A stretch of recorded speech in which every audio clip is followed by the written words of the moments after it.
message from Anonymous 421.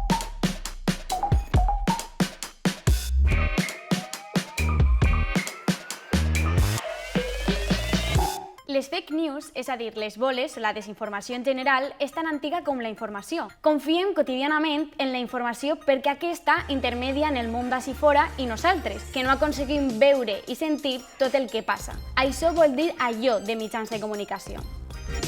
Si, atès aquest pacte informatiu, algú explica una cosa que no ha passat com si haguera ocorregut realment i a més manipula documents, fotos o vídeos per a presentar-los com a prova, ja tenim una fake news. Els fluxos d'informació han estat profundament alterats per l'era digital. La redacció i la difusió d'informació s'han simplificat i democratitzat. A la xarxa, qualsevol persona pot fer de productor i difusor de notícies i, potencialment, també de fake news o notícies enganyoses. D'altra banda, han sorgit nous actors, mitjans natius digitals, blogs, podcasts, youtubers influents, celebrities que exerceixen d'informadors des de Twitter, Facebook, Instagram o TikTok. A més, les xarxes socials pretenen que hi estem contínuament connectats, fidelitzar-nos, com fa qualsevol mitjà, en realitat. Ara bé, per això fan servir complexos algoritmes que personalitzen en gran mesura quins continguts ens ofereixen, perquè tindran més efectes sobre usuaris i usuàries sensibilitzats davant d'una temàtica o respondran millor si s'informa d'una manera determinada. Finalment, sovint, oblidem que les fake news generen quantiosos beneficis als seus creadors. La viralitat està monetitzada a la xarxa, i si el que es viralitza és mentida, seran mentides patrocinades.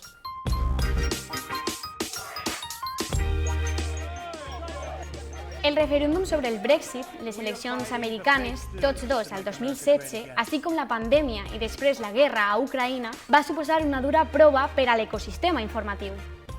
És una idea equivocada pensar que les fake news són inventades totalment, absurdes o inversemblants. La seva força és precisament que s'aprofiten de l'agenda informativa i de les notícies autèntiques per difondre-les fàcilment, però les distorsionen per fer-les dir alguna cosa que no diuen. Un exemple. El setembre de 2021 va ser detingut un menor per agredir a una parella d'homosexuals a Elx, notícia que va recollir la premsa nacional i local. Un web natiu digital va publicar aquest titular. Detinguts diversos menes magribins per una agressió homòfoba a una parella a Elx. Un conegut influencer també es va sumar a la versió distorsionada a Twitter. Òbviament, no és el mateix un menor, que a més era espanyol, que un mena. La notícia falsa, que sembla condemnar l'homofòbia, en realitat està encoratjant la xenofòbia. Quan va ser desmentida, ja havia rebut milers de m'agrada i de retuits. És molt més fàcil i barat produir una notícia falsa que desmentir-la. I el desmentiment sol arribar a una quantitat menor de gent que la mentida.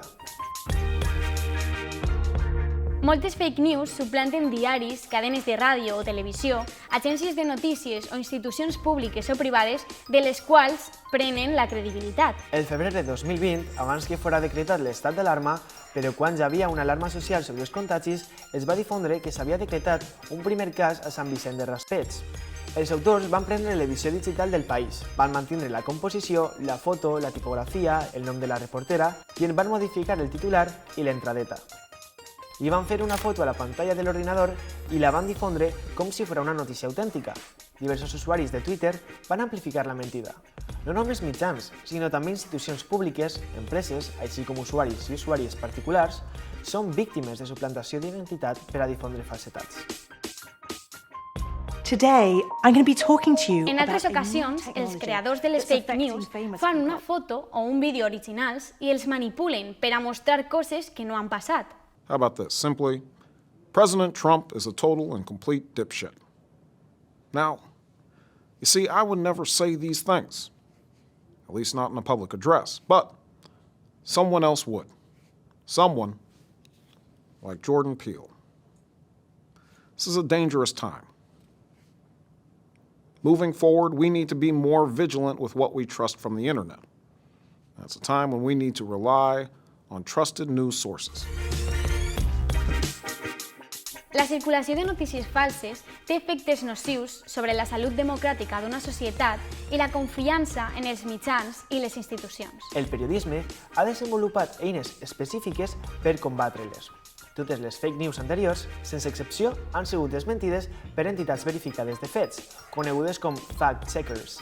Es tracta de periodistes de recerca que comproven la veracitat de les notícies i ofereixen de manera quasi immediata dades contrastades sobre si mereixen crèdit o no.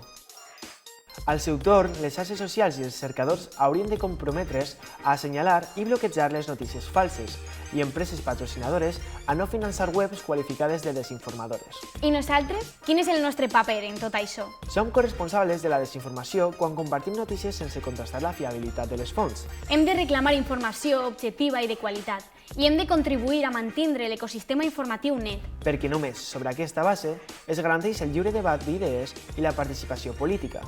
I així acabem. Ens tornarem a veure.